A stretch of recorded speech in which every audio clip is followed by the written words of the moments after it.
National life insurance আন্তর্জাতিক সংবাদ।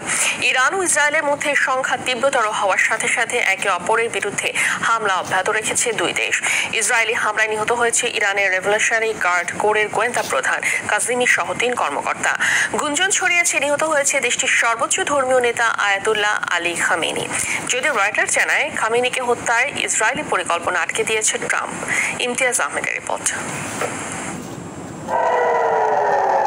Iran ও ইসরায়েলের পাল্টাপাল্টি হামলা ঘিরে ক্রমেই অশান্ত হচ্ছে মধ্যপ্রাচ্য। সময় গড়ানোর সঙ্গে সঙ্গে হামলার তীব্রতা বাড়াচ্ছে দুই দেশ।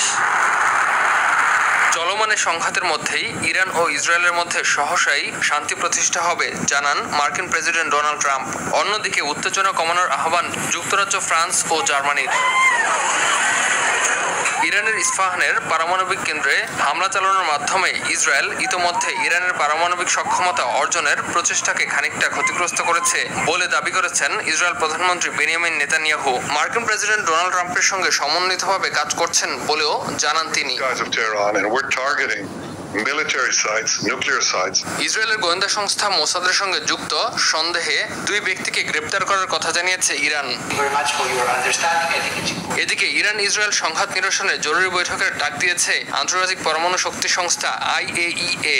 আজ অস্ট্রিয়ায় সংস্থার সদর দপ্তরে বৈঠকটি হওয়ার কথা রয়েছে। যদিও ইসরায়েলি হামলা অব্যাহত থাকলে কোনো পারমাণবিক আলোচনা হবে না, সাফ জানিয়ে দিয়েছেন ইরানের president Masoud Pezeshkian. Imtiaz Ahmed, RTV।